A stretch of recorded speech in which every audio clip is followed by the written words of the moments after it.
Мен сен болсам шоферлердің партиясын ашып тұрып президент болмақпын дедім. Ақша қаяқтан алдым?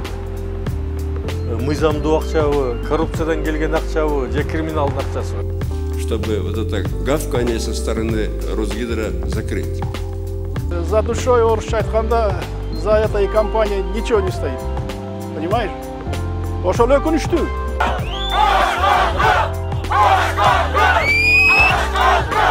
В самом Коране есть сура Бак-Коран, вторая, корова в переводе. Там есть фраза, что алкоголь мазан в дозах полезен. Это имамы скрывают всегда. Арак ішкен адам 40 күн намаз оқпаш керек. Анткени 40 күн тазаланат.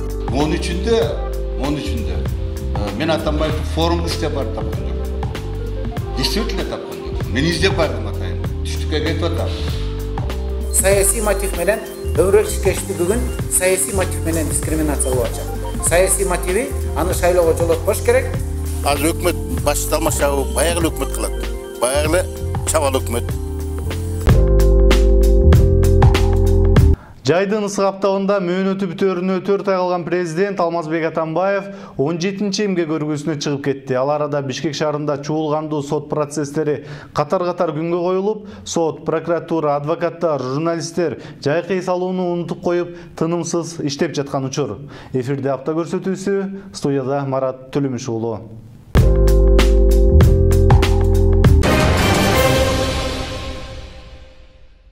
Кыргызстандыктар акыркы саясий окуялардан соң 7 жыл мурунку окуяларды кайра баштан эстей башташты. Өмүрбек Текебаевдин сот иштеринде 2010 жылдын 13 майы кылым каратчу бир күнгө айланып, убактылуу өкмөттүн дээрлик бардык мүчөлөрү, ошол мезгилдеги министрлер келип көрсөтмө берип, 13 майдын хроникасын баштан аяк айтышты. Бирок убактылуу өкмөттүн мүчөлөрүнөн 2 адамдын карааны такыр көрүнгөн жок. Алар Алмазбек Атамбаев менен Иса Өмүркулов. Маалымат жыйында Алмазбек Атамбаев 13 май жок экенин билдирди. Элестетсеңиз, өлкөнүн түштүгү бийликсиз калып, ана-мына бийлик алмашат деп турган 13 май күн Алмазбек Атамбаевдин эсинде жок экен. Бирок 12 май күнү бүгүнкүдөй эсинде бардыгын билдирип, 12 майда Түлеевди колдоп чыккан митингчилерди өзү жалгыз таратканын, убактылуу өкмөттүн мүчөлөрү келемиштей болуп жоголуп кетишкендигин айтты. Алмазбек Атамбаев мынтип айткан соң 2010 жылы 12-13 майда убактылуу өкмөт мүчөлөрү эмне кылышканын биз текшерип көрдүк. Азыр 21 кылым, ар бир кыймыл аракет интернет деген жакшы нерсеге түшүп турат эмеспи? 12 майда Роза Отунбаева баштаган убактылуу өкмөт мүчөлөрү келемиштей болуп жоголуп кетпей эле, Атабейтке барып Куран түшүрүшкөнү, Тарых музейинде курман болгондордун жакындары менен жолугушканы, саат 5-те убактылуу өкмөттүн жыйыны өткөнү жазылып калган. Бирок эң кызыгы 12 май эмес, 13 май. Себеби президент Алмазбек Атамбаев 13 май эсинде жок экендигин билдирди. Убактылуу өкмөт мүчөсү Азимбек Бекназаров 13 май тууралуу Атамбаевдин эсинде болсо да эч нерсе айта албайт. Анткени 13 майда ал өзү жок болуп кеткен дейт. Улуттук коопсуздук мамлекеттик комитети Өмүрбек Текебаев менен Дүйшөнкул Чотоновду 2010 жылдын 13 майында Мегакомдун 51% акциясын сатуу үчүн Россиянын жараны Маевский менен жашыруун сүйлөшүүгө барышкан деп айыптап жатат. Ошол эле кезде Өмүрбек Текебаевдин соттук териштирүү иштеринде 2010 жылда жүз берген окуялардын хронологиясы эстелип жатат. Анткени сот жүрүшүнө убактылуу өкмөттүн төрайымы Роза Отунбаева баш болгон мүчөлөрү келип көрсөтмө беришти. Ал эми Маевский 13 майда биз Текебаев менен Чотонов үчөөбүз 5-5 жарымдар чамасында Супара ресторанында жолукканбыз деп жанын жеген эле. Убактылуу өкмөттүн мүчөсү Исмаил Исаков анын калпын ашкере кылып койду. Саат 2-де 13 майда саат 2-де 2 совещанияга чогулганбыз. Ал совещанияда Өмүрбек Чиркевич болгон, Дүйшөн болгон, отуруп туруп ошо маселени талкуулап, эмне кылабыз деп отуруп, анан мага айтышкан, Исмаил Исакович, эми сиздин авторитетиңиз тияктаптан жакшы экен. Ошондо сизди спецпредставитель кылып шайлайлык, барыңыз, каражаттарды берелик, губернаторлорго жана бир жергиликтүү бийликке бергиле, жана кошундарды чыгаруу боюнча деп чечкенден кийин мен макул болуп, ошол жерден мени шайлашып, анан самолет менен учабыз дегенде бизге айтып калышты, Дүйшөн жакшы билет, аэропортто айтты, самолет кона албайт, себеби дегенде аэропортто ошто жана тоскоолдуктарды жасап коюшту, таш түшүрүп, машинаны коюп койгон фактылар болду. Ошондон уча албайбыз дегенде биз кайтып келип, саат 5 жарымдарда кечки 17:30 тегерегинде мен, Дүйшөн, Алымбеков, бир топ генералдар, офицерлер менен сушуп кеткенбиз. 2010-жылдын 13 майы Кыргызстандын тарыхында каратак менен жазылып калгандыктан аны эч бир атул унутта калтырбаса керек. Анткени Жалал-Абад облусунда Бакиевчил күчтөр облустук бийликти кайрадан басып алып, кандуу кагылыш болгон. Дал ошол күнү өлкө жоопкерчилигин мойнуна алган убактылуу өкмөттүн мүчөлөрү чукул жыйын куруп, абалды кантип турукташтыруунун амалын ойлошкон. Дал ошол кыйын кырдаалда Өмүрбек Текебаев бир жагынан конституциялык кеңешменин ишине көз салып, экинчи жагынан убактылуу өкмөттүн жыйынына катышып жатса, Маевскийге жолукту деген доомат күлкүгө элээрлик. Ошол эле күнү саат 4:30 конституциялык кеңешменин отуруму болмок. Кандай маселелерди карайбыз, аябай чатак маселелер көп болчу. Ошолорду талкууладык. Андан сырткары түштүктө кырдаал аябай күчөп, контрреволюция болушу ыктымал болчу да. Ал чоң коркунучтарды биз дагы Өмүрбек Чиркешев менен кеңештик. Анан ал киши тынчын жоготуп, көп звоноктор түшүп атты. Тамагын эптеп-септеп ичип, анан мен кеттим деп убактылуу өкмөт көздөй жөнөдү. Президент Алмазбек Атамбаев 2010-жылы революцияны мен жасадым деп көп эле айтып жүрөт. Андай болсо өлкө башчысы Чолпон Атада пресс-конференция берип жатып, 2010-жылы 13 майда болгон кандуу окуяны эстей албайм дегени кызык эле болду. Вот сейчас вы говорите, вот они все вспомнили, что делали 13-го. Я не знаю, что они делали 13-го, но 12-го никого из них не было. Все попрятались как крысы. Өлкө башчысы 2010-жылдын 12 майында убактылуу өкмөттүн бардык мүчөлөрү митингчилерден коркуп качып кетишкен деп айтып жатат. А бирок убактылуу өкмөттүн дагы бир мүчөсү Азимбек Бекназаров болсо, эртеси Атамбаевдин өзүн издеп таппай койгондугун айтты. 13-ндө мен Атамбаевди форумга издеп барып тапкан жокмун. Действительно тапкан жокмун. Мен издеп бардым атайын. Түштүккө кетип атам. Анткени аны менен сүйлөшө турган сөздөр бар болчу. Но аны тапкан жокмун. Ошондуктан мен 13-ндө аны көргөн жокмун. И 10-ында дагы көргөн жокмун, 11-inde да көргөн жокмун. Таба алган жокмун. Качан бул кыйкырып чыккандан кийин анан Отунбаева сен өзүң бир жума жоголуп кетип каякта жүргөнсүң деп анан пресс-конференция берди, сокултуй интервью берди. И Сариев биз ячейканы урдаган жокпуз деп чоң тоже сайтка пресс-конференция берген. Ошол убакта Атамбаевдин кайда жүргөнүн действительно эч ким билбейт. Ал эми убактылуу өкмөттүн аппарат башчысы Эмил Каптагаев Атамбаев атайын калп айтып жатат дейт. Анткени ал күндү эстей албай коюу мүмкүн эмес. Мындан сырткары бул күндөр Текебаев менен Чотоновдун сотунда орчундуу күндөр болуп жатат. Андыктан Атамбаев өзү унутуп калса да, тиешелүү органдардан маалымат алып эске тутуп, Өмүрбек Текебаевдин сотуна көрсөтмө берсе болмок деди. Бул сөздү ал 12-синде момундай болгон, 13-үн мен билбейм деп bu atayın aytты. Antkeni 13 may Tekebаев менен Чотоновдун сотунда bir orçundуу күн болуп атат. Ошол экөөнө коюлган айып толугу менен ошо 13 майда окуяларга байланышкан. 13 майда болгон окуяларга Маевский келип, Текебаев менен саат 2-ден баштап түнкү 8-9-га чейин чогуу жүргөнбүз дегени жалган болуп атат да. Мына ошол жалааны мындай бир жайпап анан сотко бир кыйыр түрдө бул берген күбөлөрдүн сөзүнө маани бербей эле койгула. Мен эсимде жок болгондон кийин элдин баарынын эсинде жок, соттой бергиле дегенде ишарат деп эле түшүнөм да мен. 2010-жылы Алмазбек Атамбаев өлкөнүн экономикалык, чарбалык иштерин башкарып турган. Андыктан Мегакомго байланыштуу маселелерди Атамбаев чечип жүргөндүгүн убактылуу өкмөттүн мүчөлөрү бир ооздон белгилешти. Мындан улам социалдык тармактын колдонуучулары жана көрүнүктүү саясатчы эксперттердин баары Атамбаевди Текебаевдин сотуна келип көрсөтмө берүүсүн талап кылып жатышат. А сиз ушундай суроолорду мен жоопту адамдарга бериңиз. Мына чакырсын, мисалы Атамбаев ушуга жоопту болчу, ошолорго бергиле ушундай суроолорду. Я занималась всей страной. Вы видите, да, я вам рассказала. У меня были люди, которые отвечали за каждый вопрос. Ошолор иштесин да, ошолор бирдемеге жооп берсин да. Өмүрбек Текебаевдин соту тарыхта кылымдын соту катары эсте калат. Бирок бийлик канчалык каралуу аракетин кылбасын, Текебаев менен Чотоновдун ак экендиги коомчулук үчүн белгилүү болуп калды дешет саясатчылар. Зарылбек Шермаматов, Сентябрь. Өмүрбек Текебаев менен Дүйшөнкул Чотоновдун сот ишинде Айбек Эрдинис уулу төрагалык кылууда. Айбек Эрдинис уулунун кандай сот экенин буга чейин саналуу гана адамдар билчү. Балалуу болуп, багып чоңойтуп, билим берип, уулум сот болду деп сыймыктанып жүргөн ата-энеси деле уулунун кандай сот экенин билбесе керек. Атам адамдардын тагдырын чече турган сот деген балдары, өмүрлүк жары, кайын журту, кошуна колоңу Айбек Эрдинис уулунун кандай сот экенин билишчү эмес. Бир кезде чогуу окуган классташтары, курсташтары, туугандары Айбек Эрдинис уулу сот болду деп уккан менен анын кандай сот болуп жатканын көрүшкөн эмес. Текебаев менен Чотоновдун соту Айбек Эрдинис уулунун кандай сот экенин Атбай кыргыз журтуна таанымал кылды. Бул жумада өткөн процесстер сот Айбек Эрдинис уулунун өкүмдү эрте чыгарууга шашып жатканы даана көрүндү. Текебаевдин адвокаттары ооруп калса, мамлекеттик дежурный адвокатты кое коюп, улантып кирди. Бирок ал адвокаты жалган адвокат экени ачыкка чыгып, уят эле болду.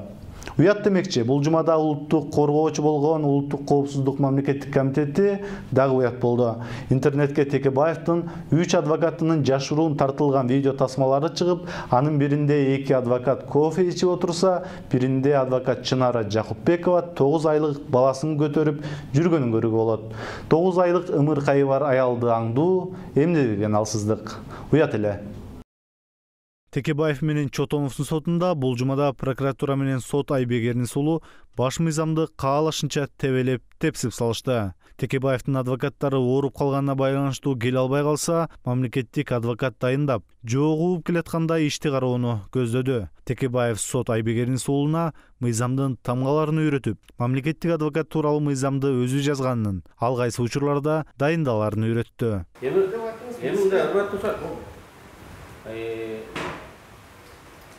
Мени закондун адасы деп коет. Bir айылдан келген bir баланы ушинтип алдасаңар болот. 45 статьянын 4-пунктунда сот өзү каалап дайындап коет деген жер жок. Кыргыз Республикасынын Конституциясына адамдарга гарантияланган юридикалык жардамды берет деп мына мен жазгам. Мамлекет бериш керек деп. Качан бериш керек экенин закондо жазгам. Мына бул жерден ичине уялып койсоңор болот. Каерден бул жерде дайындап коет деп турат. Дайындап кете берет деп. Кана 45 статья окуп бергилечи. Кана окуп бергилечи. Өмүрбек Текебаев менен Дүйшөнкул Чотонов бул соттун жүрүшү менен Атамбаевдин тарыхы жазылып жатканын айтып, сот мындай зордукка салып эле кете берсе, сотко келишпестигин билдирип, эмне чечим кабыл алсаңар, ошол чечимди кабыл алгыла деди. Ошентип сот Текебаев менен Чотоновду залдан чыгарып коюп, ишти кароосун улантууда. Сиз чегине жеткирбеңиз. Ошондуктан 4 сааттан эмне өзгөрүп кетет. Өрүчкеш Текебаевдин адвокаттары кечээ келген жок, бүгүн мына түшкө чейин келген жок. Үчөө тең справка алып келип берди. Үчөө айтып атат, айыксак эле чыгабыз деп атат. Ошондой болсо, бул кишини алып келип отургузуп коюп, мен жок, силерди bir gün болсо дагы, 1 saat болсо дагы эртерээк соттойлу дегенде ачыктан ачык кылып атпайсызбы?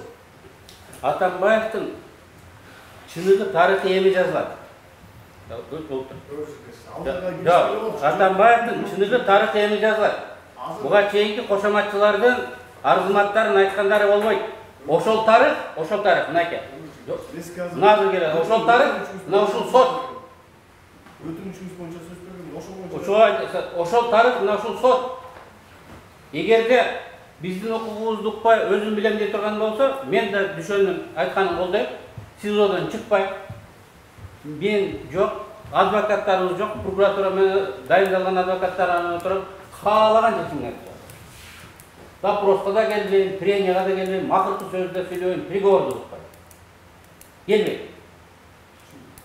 Эгерде ушундай болот, бул мен жана айткан Атамбаевдин тарыхы жазылат. Мына ушуну биз жазабыз ушуну. Ага баа бере турган замандагы тез эле келет. Мен 10 жыл, 15 жыл, 20 жылга кесип өткенде коркпойм. Анткени мен анча жыл отурбайм, точно билем. Анча жыл отурбайм. Жооп бере тургандар жооп берет, тарых алдында да, мыйзам алдында да. Менин алдында да. Эгерде аны зордук зомбулук кылып, понедельникке калтырбай, бүгүн баштап, бүгүн ушул адвокат менен бүтүрөм дей турган болсоңор, анда биз чыгып кетебиз азыр болду. Мен сотто өткөрүбүзбөн болду. Чыгып кетебиз. Адвокаттын баарынан отказ берет. Келбейт. Чыгара берди. Коркот дейсиңер. Атамбаев коммунист болады. Мен анын тарихын жазамын. Тарихын жазғанды баштайм. А сіздің келешегіңіз жөнді айтпай да қояйын. Мен адвокатқа отвод беремін. Мен бұл адвокатмен иштебеймін. Бұл менің конституциялық құқығым. Адвокатты мага ешкім өзінің адвокатын аяғы дедіп бере алмайды. Адвокат өзінің жүктерін мага білдірді. Сіз законды даған прокуратураны да сөйлеп айта екенсіз, мұныңыз тура емес. Тура емес. Менің адвокаттарым келмейінше сот процесс өтпеш керек. Қачан керек? Иштің ақырқысында мен средств подбор судья барып мандатыңды аламын. Қызматтыңды аламын, өзі жоқ қытақ. Сіз мүмкін, мен ады ешкі керек айтамын. Маңды отырып алып өзім білем дегендерді көрген мен? Отырбаймын. Отырбайым. Бұл мыйзамсыз. Бұл өзім білем деп.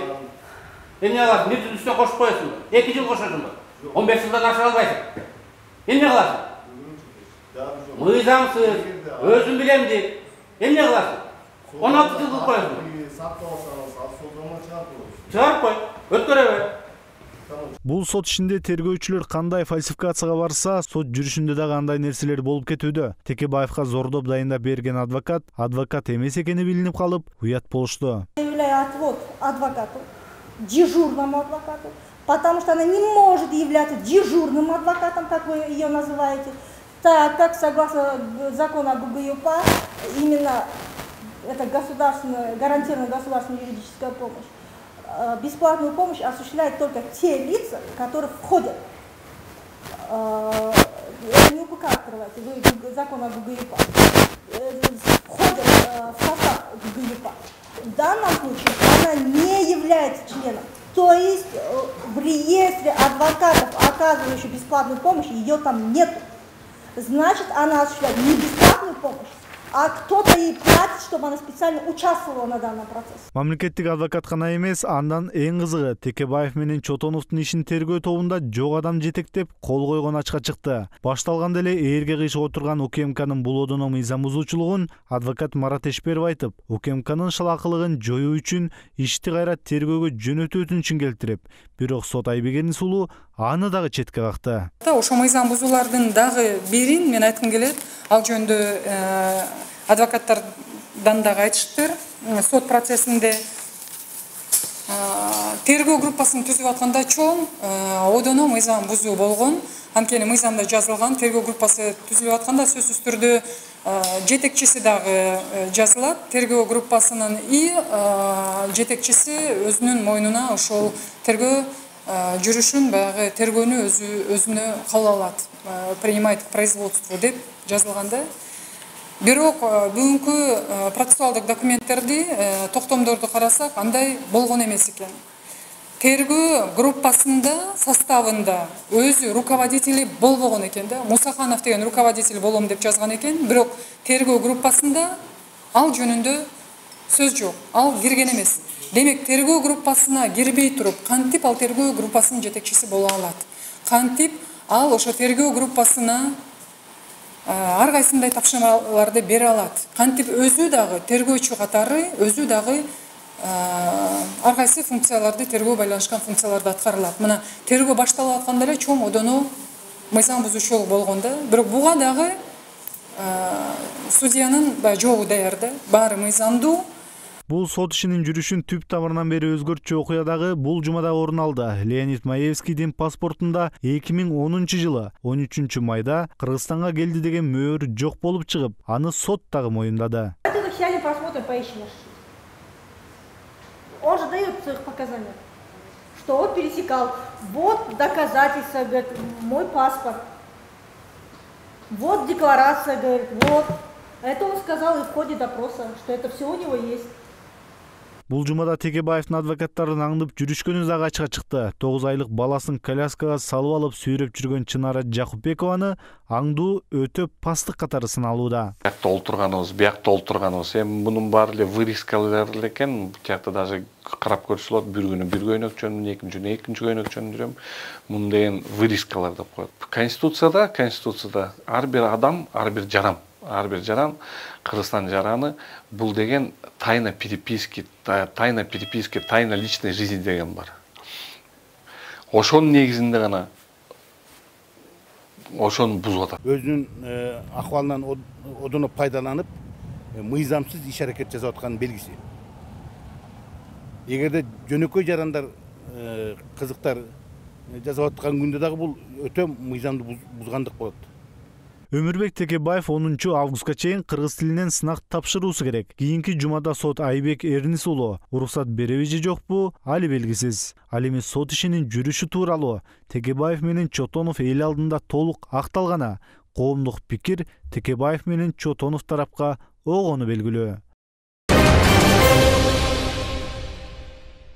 Бул жумада президенттикке талапкерлер мамлекеттик тилден сынак тапшыруусун баштады. Талапкерлер кыргыз тилинен сынак тапшырат деген норма Аскар Акаевдин тушунда Феликс Коловду жарышка катыштырбоо үчүн жаралганын билсеңиз керек. Ал мезгилде генералды шайлоого катыштырбоонун эң оңой жолу ушул болгон.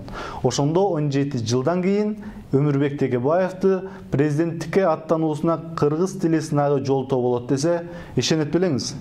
Борбордук шайлоо комиссиясы шайлоо дайындалган күндөн тарта президенттин да, парламенттин да, соттун да, прокурордун да укпаган тек гана мыйзамдын тамгасын так аткара турчу конституциялык орган. Бирок Кыргызстандын тарыхында күн карама адамдардын айынан борбордук шайлоо комиссиясы өзүнүн конституциялык укугун колдоно албай, бийликке жакпаган адамдарды буттан чалган органга айланды. Өмүрбек Текебаев 26 июлда кыргыз тилинен сынак тапшырышы керек эле. Текебаев атайын кармоочу жайда жаткандыктан борбордук шайлоо комиссиясы Текебаевга сынак тапшырууга шарт түзүшү керек болчу. Бирок борбордук шайлоо комиссиясы 10 ойлонуп, 10 толгонуп жатып гениалдуу жооп таап, Текебаевди сынакка алып келүүнү анын өкүлдөрүнө тапшырды. Сот чыгаруудан баш тартса, сот чыгарбаган соң Улуттук коопсуздук мамлекеттик комитети чыгарбаса, сот менен УКМКга Текебаевди сынакка алып келүүгө конституциялык орган борбордук шайлоо комиссиясы милдеттендирбесе, Текебаевдин өкүлдөрү кантип алып келишет? Кыскасы апендели болуп жатышат. Текебаевдин сынак тапшыруусу каралып жаткан маалда борбордук шайлоо комиссиясынын төрайымы Нуржан Шайылдабекова Ак үйдүн 7-кабатына көтөрүлүп кетти деген маалымат тарады. Шайылдабекова демекчи. Шайылдабековага чейин 2007 жылы борбордук шайлоо комиссиясын Клара Кабилова деген айым жетектеген. Ал айым Атамекен партиясы жеңген жерден жеңишин уурдап, Ак жол партиясына берип койгон. Бирок көп өтпөй эле Максим Бакиевдин коркутуусуна кабылып, өмүрүнө коркунуч жаралганда Максим коркутуп сөктү деген видео тасмасын өзү чалып чыккан, Текебаевга тапшырып качып кеткен. Шайылдабекова Кабилованы унутуп калган окшойт. Оппозиция лидери Өмүрбек Текебаевди президенттик шайлоого катыштырбоо үчүн бийликтин бардык бутактары жапа тырмак киришип жатышат. Мындай мыйзамсыз аракеттер Өмүрбек Текебаевдин тарапташтарынын тынчтыгын бузуп, аларды митингге чыгууга аргасыз кылышты. Учурда президенттикке аттанам деген талапкерлердин баары мамлекеттик тил сынагын тапшырып жатышат. Ал эми Өмүрбек Текебаевди мамлекеттик тил сынагына катыштыруу маселесинде БШК мыйзамды одоно бузуп, оппозициячыл талапкердин укугун тебелеп тепсеп жатат. Эч кандай бир ушултоо же катуу мындай Өмүрбек тил комиссиясына кирбей коюуга эч кандай негиз жок да. Эми бизди таң калтырган ошону кантип азыр мындай түшүндүрүп, кантип эл журтка формулировать этип, кайсы мыйзамга таянып, кантип түшүндүрөрүнө мен таң калып атам. Жөн эле добушка коюп эле, мына биз ушундай чечтик деп эле койсо, анда түздөн түз бул баягы мыйзамды тоотпогондук, өзүм билемдик жана шайлоолорду чудагында эле ушул ээрге отурганда эле кыйшап отуруп, мыйзам бузулуу менен башталгандыгына ачык айкын айгын эле. Шайлоо процедураларын бузууга бир дагы ургандын акысы жок. Талапкерлердин бардыгына бирдей шарт түзүп берүү Боршайкомдун түздөн түз милдети. Алар бийликке көз каранды болуп, өз милдетин отара салуусу одоно ката дешет айрым саясатчылар. Текебаевди катыштырбоо, жанагы сот, Улуттук коопсуздук комитети ушуга кандайдыр бир бүгүнкүдөй мамиле кылса, менин оюмча эртең бүрсү күнү ар кандай башка талапкерлерге да каршы мыйзамсыздыкты күтсөк болот да. Бул анткени таза шайлоо болбой калгандан кийин буларга баары бир болуп калат да, күчкө салышабы, дагы эмне кылышабы, мындай акыйкатсыздык улана берет. Ошондуктан бүгүн сөзсүз бул милдеттүү түрдө Текебаевга жанагындай экзамен берүүгө шарт түзүлүшү керек. БШК көз каранды эмес орган. Бирок учурда БШКнын Ак үйдүн көзөмөлүнөн чыга албай жаткандыгы айтылып келет. Борбордук шайлоо комиссиясынын төрайымынын орун басары Атыра Абдрахманова талапкерлердин укугун камсыз кылуу жагын БШКдан башка бир да орган аткарыла албасын дагы бир жолу бекемдеди. Сөзсүз түрдө ар бир талапкердин укуктарын камсыз кылып беришибиз керек. Башка органдардын баардыгы шайлоо маалында борбордук шайлоо комиссиясы айткан көрсөтмөлөрдүн баарын аткарыш керек. Ошол себептен биз ушул кыргыз тестин өткөнүнө жардам беришибиз керек деп түзүп беришибиз керек шартты. Бирок ушул суроо негизи жумушчу топтун алкагында эмес, борбордук шайлоо комиссиясынын жыйынында каралып, жыйындын ушул баардыгыбызга ордого салып, добушка салынып чечиле турган маселе да. Ал арада Боршайкомдун айрым мүчөлөрү кайрадан бет тырмачылыкка өттү. Тактап айтсак, БШКнын дагы бир мүчөсү Елена Жылкыбаева жумушчу топ Текебаевдин тест тапшыруусу боюнча маселени карап жатканда, анын тарапташтары тарабынан басым болгондугун айтып, бирок айткан сөзүн ачык далилдеп бере албады. Буга атамекенчи юристтер нааразы болуп, далил келтиришин талап кылышты. Вы знаете, о том, что я больше не хочу, приняли решение. Ал эми депутат Наталья Никитенко жыйынга катышканын, эч кандай басым кысым болбогондугун, алар тараптан Текебаев соттолбогондуктан сынак тапшырууга укугу бар экени, борбордук шайлоо комиссиясы мыйзамдуу түрдө карашы керектиги айтылган. Басым болсо башка тараптан болуп жатат, деди ал. Никакого давления не было. А давление, я думаю, на них оказывают совершенно с другой стороны. Поэтому они не способны выполнить свои конституционные функции. Поэтому идет вот такая клевета на сегодняшний день. И поэтому я некоторым членам ЦИК не доверяю. Я лично передала бумагу от партии Атамекен о том, что мы просим инициировать заседание ЦИК, подписанное нашим секретариатом, нашими юристами. Эту бумагу я лично передала председателю ЦИК Шелдобековой. 8 часов вечера у нее в кабинете. Лично передала с просьбой инициировать заседание ЦИК по этому вопросу, по обращению Текебаева Мурбек Черкешевича, по обеспечению его конституционных прав. Андан соң БШК өзүнө жүктөлгөн милдеттерди башка органдарга түртө салды. БШКнын дагы бир мүчөсү Кайрат Осмоналиев журналисттерге маалымат жыйын берип, абактагы президенттикке талапкердин тил сынагын тапшыруусу мыйзамда каралбаптыр. Маселени сот гана чечет деп оозду ачырды. Решение суда, как вы знаете, является источником права, наряду с таким же источником права, как законодательство. Поэтому мы также отметили, что рекомендовали бы обратиться в соответствующий судебный орган. Ну и еще хотели бы сказать, что существуют коллизии. Вот если мы говорим о том, что да, есть железное правило, что лица, находящиеся в местах лишения свободы, вообще не участвуют никак в выборах, да? Они не обладают ни пассивным, ни активным избирательным правом. 1 май райондук сотунун судьясы Эрнис Улайбек Өмүрбек Текебаевдин президенттик шайлоого талапкер катары тил сынагын тапшырууга караманча каршы болуп жатат. Оппозиция лидеринин укугу көз көрүнө тебеленип жатканда шайлоонун калыс өтүүсүнөн шек санагандар көбөйдү. Толугу менен айтканда, Текебаевдин каттоосу болбосун деген эле максат болот. Президент өзү баш болуп айтып атса, жок, шайлоо укугу шайлаган эле керек, калган боюнча регистрация болбош керек деп турса, БШК биз ойлогончо эмне деп чечим чыгарат. Кече Акипресс өзүңөр окудуңар, президент өзү ушуну айтып атат. Биз толук маалыматты ЦИКке жөнөтүп беребиз, алар чечим алышсын деп. Бирок андай дегениңиз менен графикка коюп атпайбы муну шайлоого катышсын деп.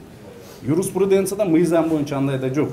Пассивный избирательное право бериле моменты болот. Же жинди болсо, недееспособен деп коет, баш ооруп, больной и так далее. Где в местах лишения свободы? Текебаев азыр в местах лишения свободы не находится, он в местах содержания под стражей деп коет.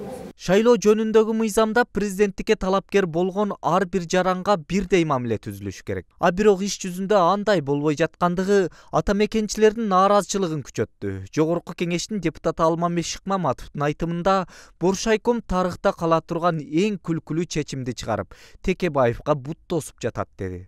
Конституцияда дегеле бардык эл аралык нормаларда эч ким мамлекет тарабынан эч кандай себептер менен дискриминация болбош керек деп атат. Ал тил боюнча, дин боюнча башка маселелер. Бирок саясий мотив менен Өмүрбек Черкешевди бүгүн саясий мотив менен дискриминация кылып атышат. Саясий мотиви аны шайлоого жолотпош керек.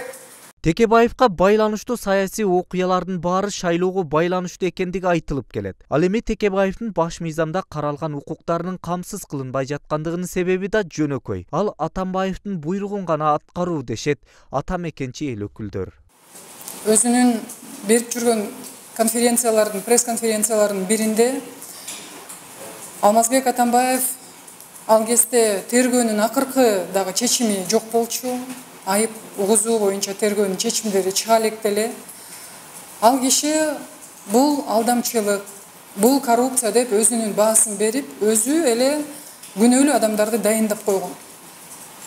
Демек бүгүнкү болуп аткан окуя ЦИКтин чечим кабыл алуудан качып атканы, Ак үйдү карап отурган, прокурорлорду карап отурган соттордун кыймыл аракети бул ошол саясий заказды, ошо саясий буйрукту, ошол пресс-конференцияда болгон сөздөр бул мен саясий буйрук деп эсептейм. Ошол саясий буйрукту аткаруу эле ниети болуп атат. Өмүрбек Текебаев тил сынагын 26 июлда тапшырмак. Бирок анын тестке катышуусун камсыздоо милдети БШКга артылгандыгына карабай, Боршайком сот жана тил комиссиясынын ортосунда куру шылтоолор жүрүп, акыры абакта жаткан талапкер Текебаевди сынакка катышуудан четтетишти. Бывший член Центральной избирательной комиссии, хочу отметить, что такого права в местах, кто находится лишение свободы, у них таких прав нет. Вот, например, Абеков. Вы знаете, что Абеков подал или имел намерение подать на должность президента Кыргызской республики. Абеков на сегодняшний день осужден. Что касается Текебаева, Садыра Джапарова, Трофимова и четвертого кандидата, фамилии я не знаю, да, то у них есть полное право участвовать на президентских выборах. Боршайкомдун талапкерлерге жасаган мамилесин коомдук бейөкмөт уюмдар дагы байкап жатышат. Алар БШКга билдирүү жасашып, талапкерлерге мыйзамда көрсөтүлгөн шарттарды түзүп берүү зарылдыгын билдиришкен. Конституциянын 26 беренесине ылайык сот чечими күчүнө кирмейинче Кыргызстандын жараны соттолгон жаран катары таанылбайт. Бүгүнкү күндө Өмүрбек Текебаевдин үстүнөн 1-Май райондук сотунда сот процесстери жүрүп жатат. Бирок ага мыйзамдуу күчүнө кирген айыптоо өкүмү чыга элек болгондуктан ал башка талапкерлер менен катар тил сынагына катышуу мүмкүнчүлүгүнөн ажырады.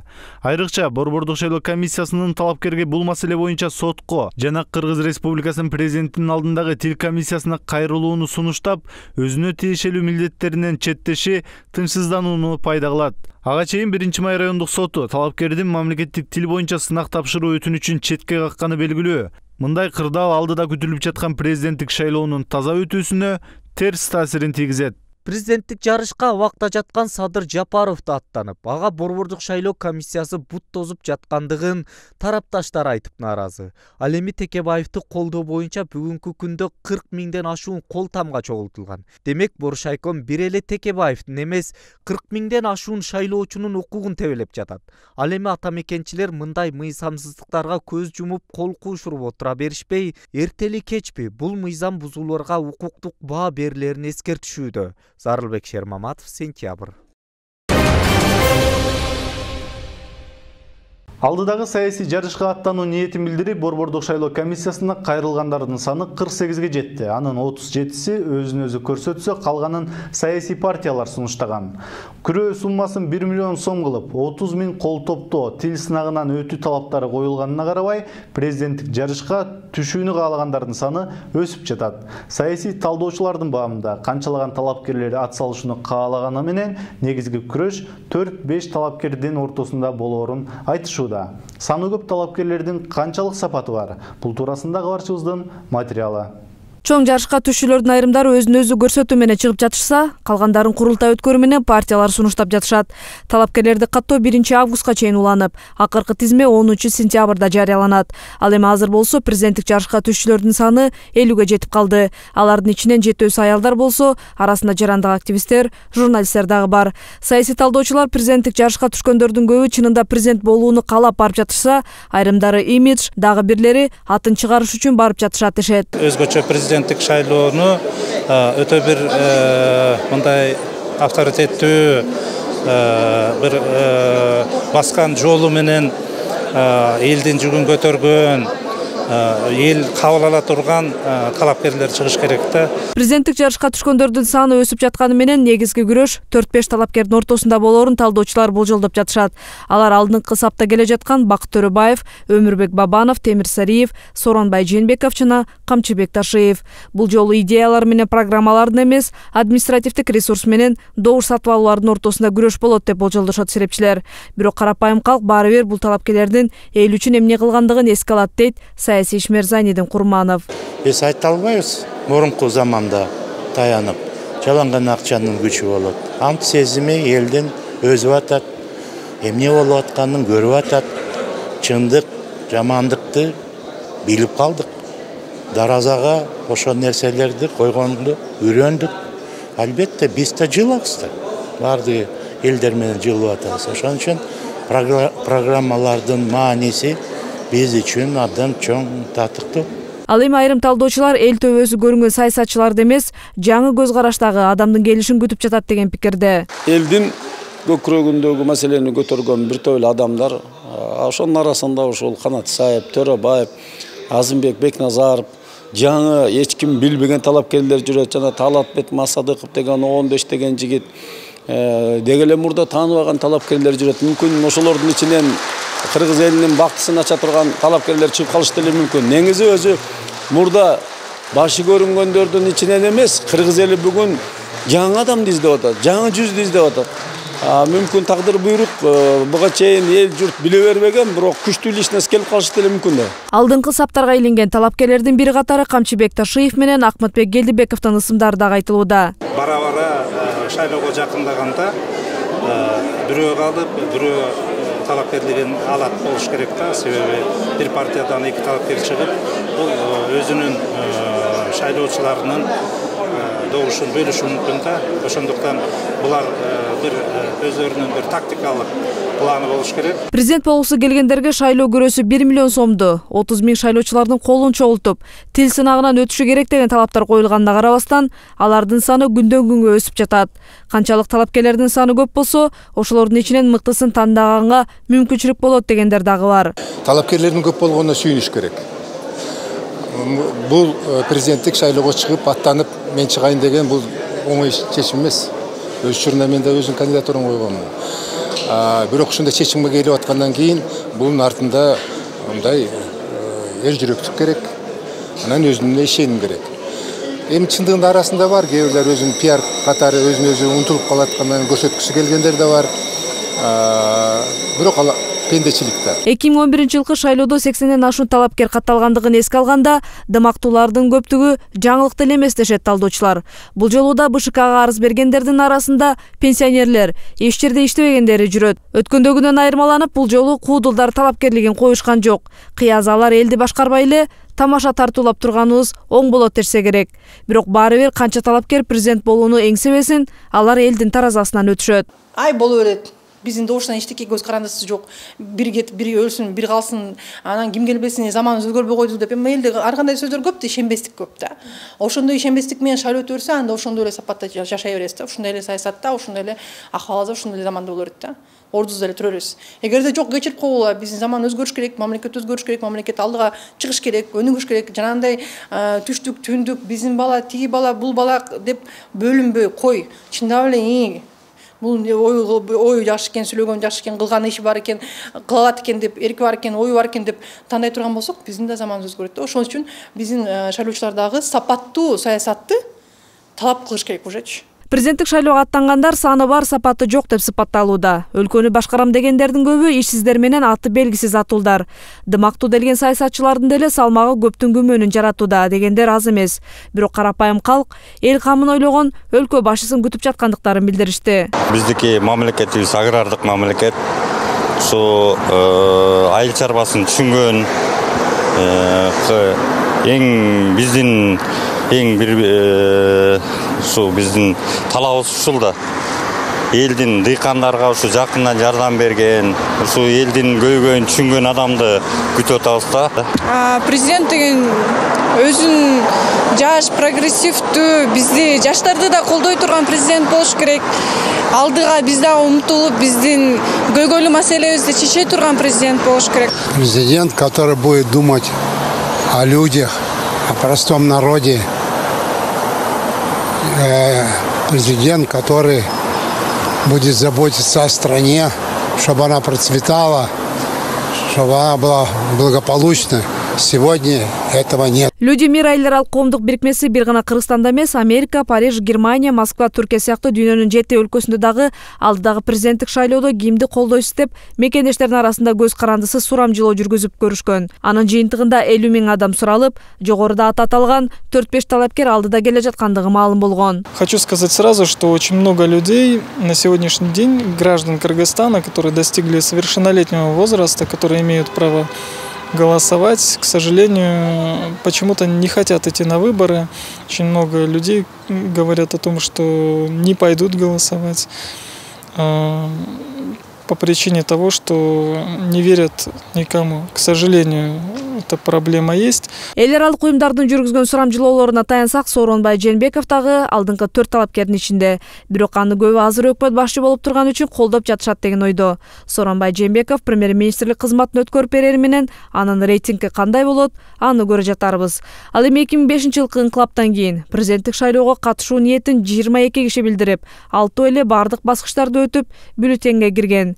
Кийинки 2009-жылкы шайлоодо 18 киши ниетин билдирип, анда марага 6 эле адам жеткен. Бул жолу марага канчасы жетет, аны убакыт көрсөтөт. Изат Шугуралиева, Талгат Алтынбаев, Сентябрь. Мыйзамга ылайык Кыргызстандагы президенттикке талапкерлер мамлекеттик тилди жетиштүү билгени аныкталган шартта гана шайлоо өнөктүгүнө талапкер катары катыша алат. Бул жолда президент болгусу келгендер тил сынагынан өтүшүүдө. Президенттикке арыз бергендер үчүн мамлекеттик тил сынагынан тесттелөө 4 субтесттен туруп, узактыгы 2 саатка чейин созулат. Анда лексика, грамматикалык, жазуу, аудио, окуу жана кыргыз тилде сүйлөө каралган. Бүгүнкү күнгө чейин тил сынагынан 11 талапкер өттү. Алардын арасында 6-чы жолу президентке коюлуп жаткандар, айрымдары эң алгачкы жолу экзаменден өтүп жаткандары дагы бар. Сынакка катышкандар мыйзамга ылайык 60%дан жогору бал алып, жок эле дегенде комиссиянын ортодон жогору деген баасына татышы керек. Буга чейин сынактан өткөн 11 талапкер мамлекеттик тилди билет деген баага татышты.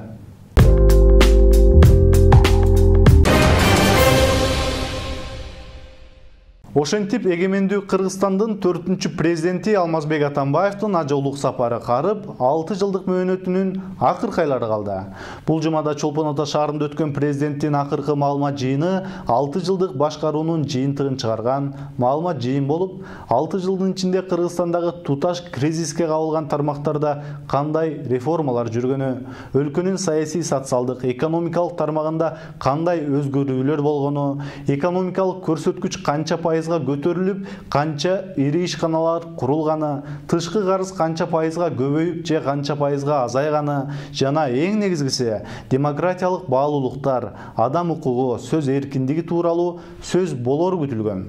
Бирок бул маалымат жыйыны мурдагылардан көп деле айырмаланган жок. Маалымат жыйындан кийин Кыргызстандын өнүкпөй жатышына журналисттер күнөөлүү деп дагы ойлоп кетесиң. Президенттин маалымат жыйынында реалдуу цифралар, көрсөткүчтөр, курулган ишканалар айтылбаган менен жаңы табылгалар дагы чыкпай койгон жок. Президент Алмазбек Атамбаев бул менин акыркы маалымат жыйыным деп билдирди. Демек 6 жылдык ишинин жыйынтыгын чыгарып, келечекке пландарын айтуусу күтүлгөн. Андыктан алгачкы эле суроолордун бири 6 жылда сиз мурас кылып таштап кетип жаткан экономикалык проекттер кайсы деген суроо болуп, Атамбаев кайсы ири ишкана кургандыгын айта алган жок. Доброе утро. Тазабек Акипресс, Назик Абдуразакова. Перечислите, пожалуйста, проекты в сфере экономики, которые станут вашим наследием, а также те проекты, которые не удалось сделать.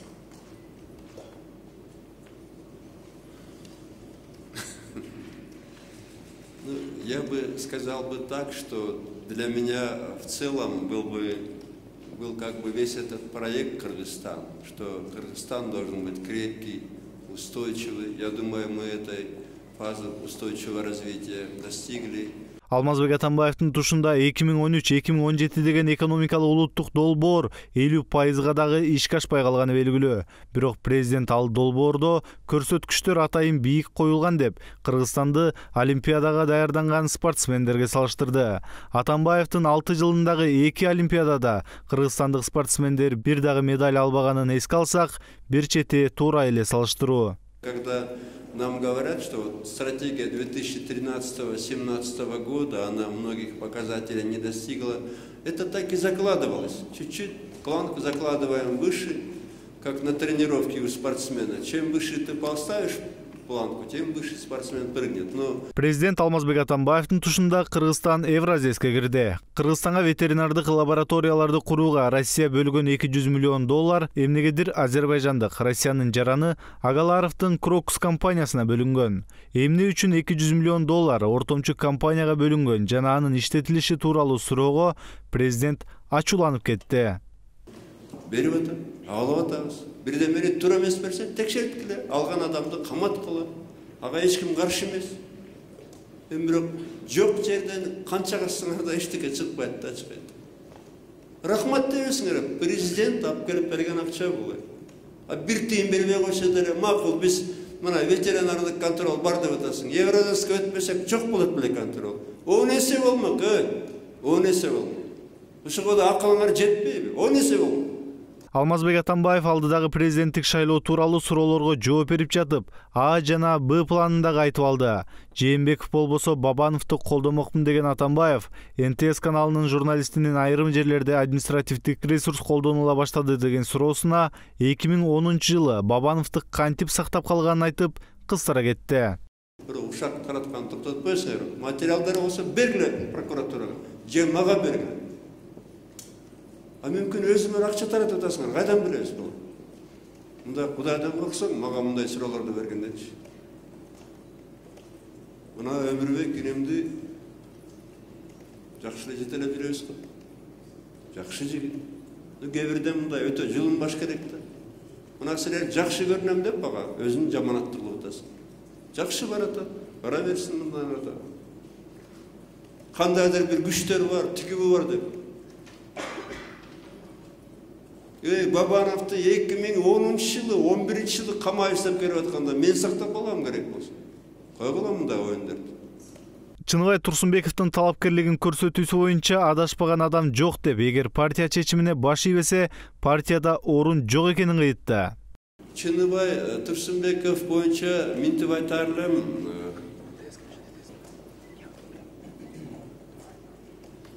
Чыныбай конучтале бир топ иштеп берди, жакшы лидер болуп берди, фракцияда бириктирген. Анан кийин адам деген адам да. Ошондой эле президент СДПК партиясынан жогорку кеңеште депутат болуп отурган адамдарга ичи чыкпастыгын дагы айтып өттү. Бирок Алмазбек Атамбаев Жанар Акаев тууралуу комментарий берип жатып, СДПКнын тизмесин түзүүгө өзү дагы катышкандыгын айтып алган. СДПК боюнча албетте бул кызматты өткөрүп бергенден кийин СДПКга киришейин деп атам, тазалайын деп атам, ачык айтайын. Жакшылап бир өзүм карап тазалабасам, жаңы бир муундар келбесе, анткени кээ бирде мына парламентте отурган фракцияны да көрүп, кайгырасың да кандайча мындай болду депчи. Акпресс агенттиги Кыргызстандын эң бай 100 адамын санап, алардын катарында президенттин мурдагы шоопуру Икрам Илмиянов дагы орун алган. Журналисттин бул тууралуу суроосуна президент мен эгер Илмиянов болсом, шоопурлардан партия түзүп, президент болуп алмакмын деп жооп берди. Икрам жана Илмияновду мындай да канча кассаңар да эчтеке таппайсыңар деп, ашылганыңар эми Икрам. Шоопурдун баары жаман экен да атаң, уят. Мен Ikram'a aytdım, Ikram men sen bolsam şoförlerдің партиясын açıp durup президент болмокмун dedim. Ал саясатка тойдың байке dedi. Уятты, ашылганыңар Ikram. Birдемеси бар болсо каматтыргыла таап турчу.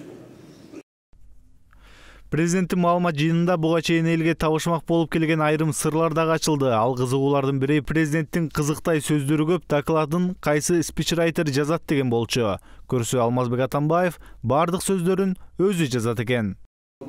көпчүлүгү могу доклад жазганга кетип атат, ачык айтайын, баяндама жазганга. Мына могу азыр ошол эле Алтай цивилизациясы боюнча жазыш керек болду. Мен бирөө жазса окуп алгам да, мурунку президенттерди өзүм жасам да. Азыр стратегияны жазыш керек. Ошондуктан эми аз калды. 3 айдын ичинде, 3,5 айдын ичинде ошойм, андан кийин Кудай буйрса. Маалымат жыйында президент журналисттерди ушак таратып жатасыңар деп бир канча жолу урушканга дагы үлгүрдү. Суперкейжи порталынын журналистинин сиз акыркы мезгилде өз элиңизге көп нааразы боло баштадыңыз деген суроосуна төмөндөгүдөй жооп берди. Урматтуу президент, 2012 жылдын 7 апрелинде Бишкекте Аксы жана Апрель баатырларына арналып эстелик ачылган. Ошол эстелик ачылышында сиз Кыргызстандын бийлиги элдин ишеничине таянганда гана күчтүү болоорун унутпасын дегенсиз да. Бирок акыркы күндөрү элге карата көбүрөөк сын пикир, нааразычылык айтып, эми башка өлкөлөр, башка сырттагы лидерлер тууралуу мындай ыраазычылык айтчу болдуңуз. Анан ошондо катачылык, кемчилик эмне болуп жатат? Дароо бир мисал келтирсең, мен качан элибизге мисал үчүн Казакстанда экспону мисал кылсак болот жалгыз. Эгерде мен ошончо каражат коротуп уюштурган болсом, мен тып жеп коюшмак деген билдирип айттыңыз. Unutmağım, men ошондо журналисттер менен айрым саясатчылар деп айткам. Сен сөздү бурмалап, кимден үйрөнгөнүңдү билбейм, бирок мен сөзүмө жооп берем. Мен суроону аябай чечип койсом. Бирок сен бурмалабай чын сөз бергенде, чын суроо бергенде, элди алдабай. Мына сени уккан эл айтат, мисалы, Момтип Атамбаев элди шыбып атып, өзүңөр шыбып атасыңар. Мына азыр деле мен дагы бир жолу айтам. Мени дароо ар бир сөзүмө жармашкан газетчиктер жокпу же саясатчылар. Мен ошол эле экспоға кеткен ақшаны қарасам, бияқта ошо саясатчылар митинг уюштурбайт белесиң. Сен сөзүңө жооп берип суроо берген. Суранам сен. Чындыкты көтөрүп дегенсиң. Ошондо элди шыбап атат, комшулардын чоңдорун мактап атат Атамбаев деген. Эмнеге деген калп болду? Уят да мында калпайчы. Менин көзүм карап каркалпайт атасың. Мен эли менен айлангым келет. Бирок сөздү бузган адам аягында элди бузат да. Sen ошону да ойлоңуң. Ошондо кемчилик кимде болуп атат? Бийликтеби же элдеби? Кемчилик дайыма бийликте болот. Сен аны билбейсиң. Билип жүрмүн. Анан элди бузгандар да болот, сөздү бузуп. Караны ак кылып көргөзгөндөр да болот да. Карапайым элибиз кайран ишенип калат. Момтип айткан турба Атамбаев. Сагышкандар эл сөзүмдү бурмаласын. 3 саатка созулган маалымат жыйында Алтай цивилизациясынан баштап 2050 Кыргызстандын СССР өлкөлөрү ичинен эң бай жашаарына чейин сөз болду. Бирок саясий серепчилер 6 жылдык отчетту реалдуу көрсөткүчтөр, сандар, алдыга коюлган улуу идеялар менен такыр башкача элестетишкенин айтышууда. Марат Төлөмүш уулу, Бектен Бегимкулов, Сентябрь.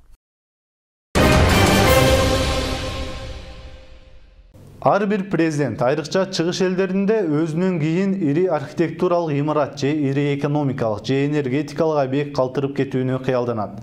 Алмазбек Атамбаев 2012 жылы Жогорку Нарын каскадтарына капсула салып жатып, сүйүнүчүн жашырган эмес.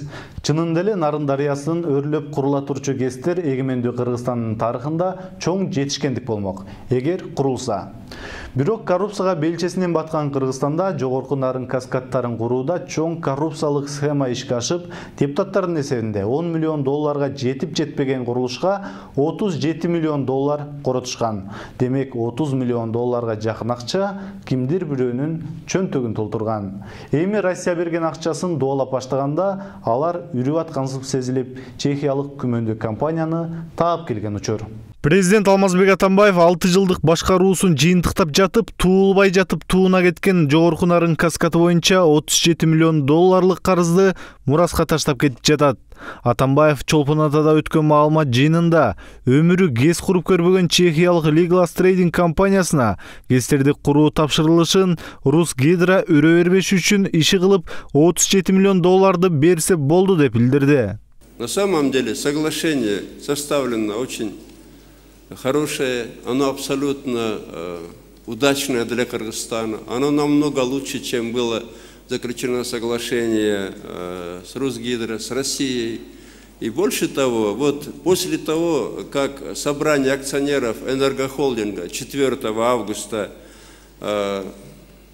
утвердит это соглашение, в течение месяца после этого чехи должны будут заплатить долг 37 миллионов долларов Русгидро, чтобы вот это гавкание со стороны Русгидро закрыть. Алмазбек Атамбаевдин Русгидро үрүп жатат деген сөзү жоопту көпкө күттүргөн жок. 25 июнда Россиялык Русгидро компаниясы кыргыз жетекчилигинин айткан сөзүн негизсиз деп, которулган акчаны кайтаруу керектигин, керек болсо эл аралык сотко кайрылышаарын билдирди. Русгидро эч качан жогорку нарын газ каскадтары боюнча келишимди жокко чыгаруу боюнча билдирүү жасаган эмес. Мындан улам кыргыз өнөктөштөрдүн Русгидро милдеттемелерин аткарбай койду деген сөзү негизсиз. Русгидро мыйзам талаасында иш алып барууда жана кыргыз тараптан биздин чыгымды өндүрүп алуу үчүн бизде эл аралык арбитраждык сотко кайрылуу укугу бар. Нарынга курулган объектилерди көргөн адисе меселе адам ага 37 миллион доллардын кетпегенин дароо айтат. Депутаттардын айтуусунда ал жерге ашыра эсептеген күндө дагы 10 миллион долларга жетпеген акча кеткен. Калган 27 миллион доллар кимдир бирөөнүн чөнтөгүн толтурган. Ал эми Русгидро болсо кимиң ууру, кимиң туткаксың билбейм, алган 37 миллион долларды ордуна коюп койгула дегенде эле айтты.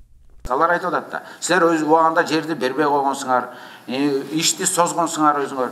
Анан эгерде коррупция болуп ал акча желип кетсе, өзүңөр разбирайтсыз, ал силердин территория болуп атат. Биздин юридиксе эмес. Биздин маселе 37-тен алдыңар, кайдан алсаңар ошол жака коюп койгула деп талапты коюп атат да. Бул кыргыз элинин 37 миллион жебелен самсага пул төлөп, азыр 37 миллион сом карыз болуп отурабыз. Жогорку нарын каскадына курулган объектилердин чыныгы баасын билүү үчүн кыргыз бийлиги бир дагы текшерүү, аудит жүргүзгөн эмес. Канча акча кеткенин текшербей туруп, чехиялык күмөндүү компанияга 37 миллион долларды төлөөнү милдеттендирүү, 37 миллион доллар кыргыз бийлигинин арасына эле сиңип кеткен деген шек жаратууда. Парадокс маселени байкап атам да, 20 жыл мурун кылмыш болгондорду баарын унутпайбыз. Акыркы 7 жылда болгон кылмыштарды эч ким байкабайт. Ошол эле ущербтер. Ошол эле бюджетке зыян. Мына ушундай интересный парадокс болуп калды да вообще. Бул 2,5 миллиард сомдун тегерегиндеги акча бул. Мына ушуну да биз унутпайлы.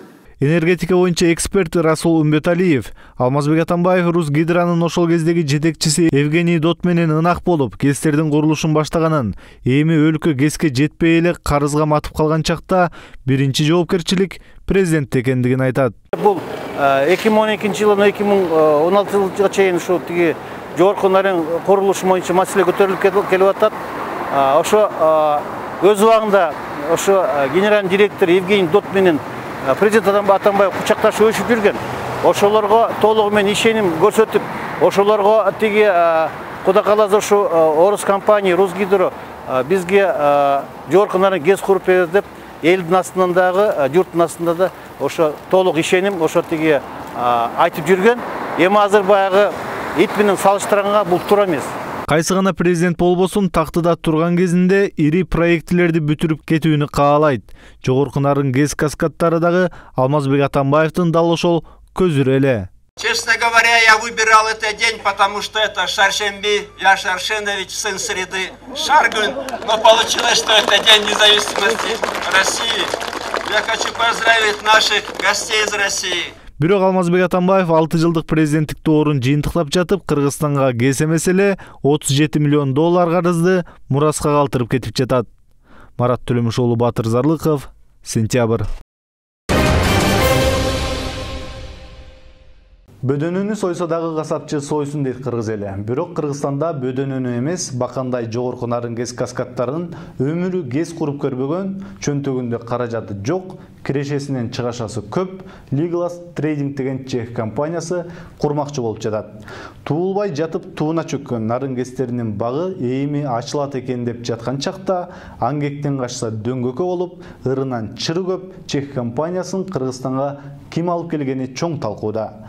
Legolas Trading компаниясы ГЭС эмес идиш чыгарган компания экенин, ГЭС курмак турсун карызын төлөбөй качып жүргөнүн алгач чехиялык журналисттер изилдеп чыгышты. Эгерде кыргызстандык журналисттер жазганда канчасын сотко берип, канчасын сөрөй аташмак белгисиз.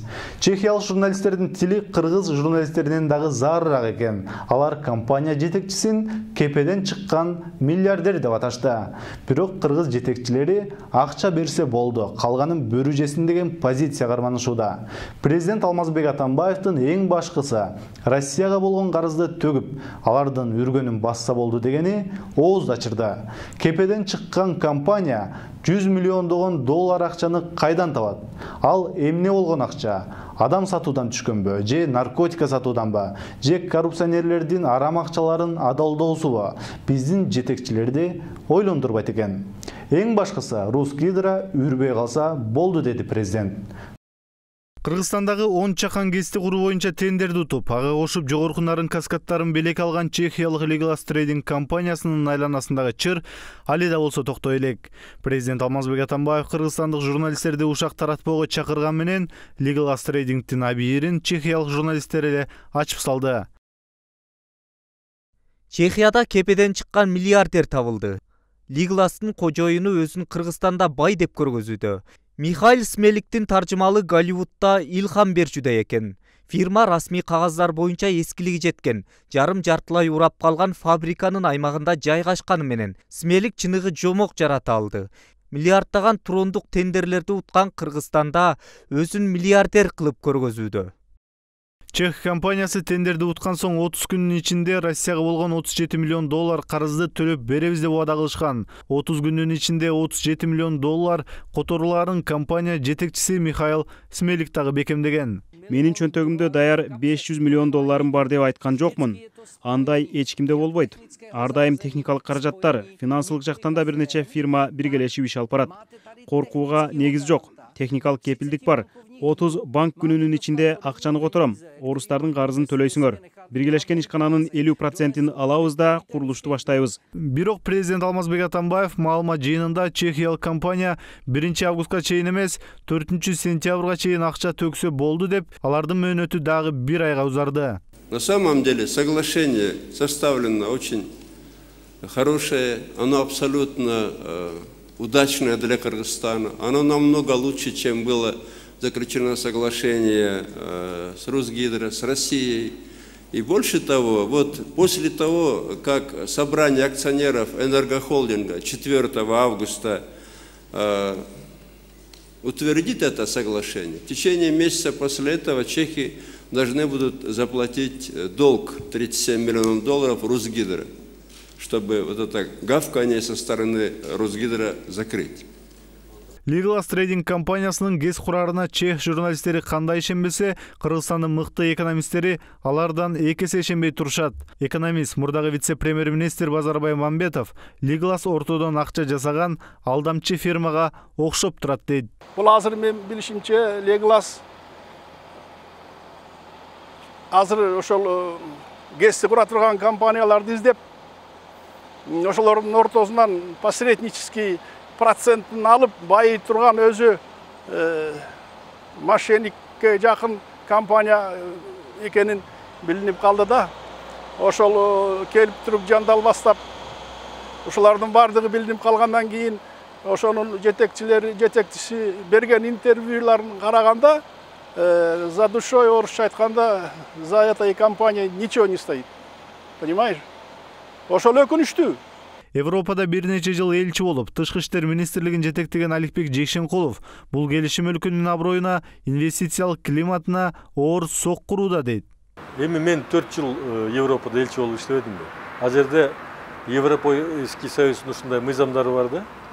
Жөнөкөй жаран болобу, же болсо ишкана болобу, 10 000 евродон көбүрөөк акча болсо, ал сөзсүз ошо акча каяктан алынды. Мыйзамдуу акчабы, коррупциядан келген акчабы, же криминалдын акчасыбы деген. Анткени коомчулук билиш керек, оондо дагы жалпы Европейский Союзда дагы ошо кара акча деп коет. криминалдын акчасы, коррупциялыган аркылуу келген акчалар, бул акчалар мыйзамсыз деп эсептелет да. Албетте, эгерде бизге ошондой акча келсе, Кыргыз мамлекеттин аброюна, жалпы инвестиционный абалга бир шек келтирген кыйынчылыктар жаратат да. Кыргызстанга акчасы жок, бирок көп акчаны убадагылган компаниянын келе жатышы нарынгестери кумтөрдүн кейпин кийип калуу коркунучун жаратууда. Күмөндүү компаниянын Кыргызстандагы жоболоңунан кийин нарынгестерин курууга башка инвесторлорду качырат дейт эксперттер. Марат Төлөмүш уулу, Батыр Зарлыков, Сентябрь. Президент Алмазбек Атамбаев маалымат жыйынында Куранда аракты аз ичсе болот, молдолор аны жашырып жүрөт деп айткан соң 100 грамдашалы деген трендке айланды. Президенттин айтканынын баары талкуулап жаткан чакта даават айтып, акыл үйрөтүп келген аалымдар жок болуп кеткени кызык эле болду. Аллаху акбар. Ислам динин кыргыз калкынын басымдуу бөлүгү карманып келишет. Алардын көпчүлүгү исламды адеп, ахлак, ыйман, тарбия берүүчү илим катары кабылдашып, имам, алымдар болсо мусулманчылыкта эмне арам, эмне адал экендигин коомчулукка иргеп, көрсөтүп айтып келишет. Момун адам арак ичпейт, же арак ичкен адам момун болуп турбайт дейт. Демек, адамдын ыйманынын өзүнөн бир алыстап, же болбосо ыйманы суздап, ошол ыймансыздыктын даражасына өтүүгө жакын болуп кала турган учур, арак ичип турган учуру болот. Ошондуктан дагы урматтуу бир туугандар, өлүм деген ал бир убакытта болот. Ошол арак ичип мас болуп турган убакытта өлүп кетсеңиз, анда ыйманыңыз сизден балким ажыраган абалда болуп калуу коркунучтагы чыгып калат деп айтсак туура болот. Ал эми өлкө башчысы Чолпон Атада журналисттерге берген пресс-конференциясында коомчулук күтпөгөн жаңылык киргизди. Ал алкоголь ичимдигин дарылык үчүн азыраак ичкенге шарият жол берерин билдирди. Такие понятия, как алгебра, алгоритм, это все из арабского. Цифры арабские считаются. Даже слово алкоголь из арабского. Для сведения. И, кстати, в самом Коране есть сура, Бак-Коран, 2 корова в переводе. Там есть фраза, что алкоголь в малых дозах полезен. Это имамы скрывают всегда. Президент Алмазбек Атамбаев имамдар алкоголь татууга болот деген сөздү жашырып жүрүшөт деп айтты. Ошол эле кезде анын дин иштери боюнча кеңешчиси Абдишукур Ажы Нарматов жарандарга арак арам экендигин айтып түшүндүрүп жүрөт. Аракты ичкен адам ичкен кезде иманы болбойт. Кантип иманы болбойт? Ху Аллах. Алланын ху исмини ху деп чыгарат дагы хуп жутуп берет. Жүрөгүндө иманы болбойт. Иман булутка окшоп үстүндө турат. Эгер өлсө имансыз өлүп калат. Абдишукур Ажы арак ичкен адамдын ыйманы болбойт деп айт. Ал эми ислам динин тутунгандар бул динди арулуктун, тазалыктын дини деп билишет. Айрымдар болсо чаламолдо дин бузар болуп, ар кандай маалыматтарды айтып жүрүшөт дейт Жогорку Кеңештин мурдагы депутаты Турсунбай Бакир уулу. Бүгүнкү күнү Куран рухсат берип атат арак ичкен деген сөз туура эмес. Андай сөз жок. Болуш да мүмкүн эмес. Бул арам нерселердин бири. Баш сөзүм айтканда хадис менен тастыкталат бул нерсе. Арак ичип алган адам 40 күн намаз окубаш керек. Анткени 40 күн тазаланат ушу арак ичкенден кийин. Болбосо 30 күн 20 күн адам арам болуп жүрөт. 40 күн ичинде тазаланат. Президент Алмазбек Атамбаевдин айт намаздарына калбай катышып, Кудай сөзүн ооздон түшүрбөй келгендиги коомчулук үчүн жашыруун эмес. Демек анын диний маалыматы жогору болушу мүмкүн. Бирок анын алкоголь ичүүгө болот дегени көпчүлүктү таң калтырып жатат. Жанагы президент эми журттун атасы да. Аны карап турушат бардыгы. Ал эмне дейт, эмне деп койду деп. Мага да кечеден бери тияктан досторум чалат. İçme değilsin, президент айтпадыбы. İçse кичине içse болот экен деп. Алкоголь ичимдигинин дарылык касиетинин зыяны көп. Исламда ден соолукка зыян келтирүүчү заттарды оозанууга тыюу салынган дейт Аалымдар кеңешинин мүчөсү Марс Ибраев. Чындыгында ушул ичимдик, арак, алкоголдук ичимдиктер, андан кумар жана башка ушул сыяктуу аздыруучу нерселердин бардыгы бул шайтандын амалынан, бул арам, андан алыс боло деген буйрук келген. Демек биз акыркы мыйзамына, Кудай Тааланын мыйзамына гана баш ийебиз. Ошон үчүн мен ойлойм бул жердеги тарыхый маалыматтар Куранда жок эмес бар. балким ол бүгүнкү күндө өзүнүн шариятта күчүнө ээ эмес. Ажонун бул сөзүн маалымат сайттарынын дээрлик көпчүлүгү жарыя кылышты. Ал эми соц тармактын колдонуучуларынын арасында да кызуу талкууларды жаратты. Айрымдар болсо Атамбаевдин 100 грамм жөнүндө айткан тамашасын да эске салышты. Вы молодежь, вам хорошо. Надо согреться, по 100 грамм, а то простудятся. Ажонун сөзү коомдо терс пикирлерди жарата бергендиктен Кыргызстан дин башкармалыгынын бөлүм башчысы Билал Сайпиев Акпресс маалымат кызматы аркылуу билдирүү таратты. Ал исламда арак ичүүгө тыюу салуу жөнүндөгү маселени 5 этапка бөлүп карап, кээ бир учурларда Куранды окуп жаткан адам арактын арам экенин түшүнбөй калышы мүмкүн деди. Кээде, мисалы үчүн Куранды окуп жаткан адам арак жөнүндө бул жүзүмдөн жасалат экен деп кетти. Анан мунун пайдасы да бар экен, зыяны көбүрөөк экен. Арам деген жерин таппаган киши кээде демек билбестиктен мисалы үчүн ошол арам деген жерин билбеши мүмкүн да. Ошол эле кезде Билал Сайпиев арактын арам экендигин белгилеп жатат. Бирок анын бул сөзү макалада унутта калтырылып, андан ары кымыздын курамында спирт бар деген сөзү баса белгиленген. Дин өкүлүнүн бул сөзү менен Куранды президенттин айтканына карай тууралап жатышат. Куранды каалагандай оңдоп түзөп, кимдир бирөөгө ылайыктап жазып алгыдай конституция эмес. Андыктан дин өкүлдөрү саясаттан алыс болсо жакшы болмок деп жазышкан айрым окурмандар. Зарылбек Шермаматов, Сентябрь. Сиздер жума жыйынтыгын чыгарган апта программасын көрдүңүздөр. Аны мен Марат Төлөмүш уулу баяндадым. Саламатта туруңуздар.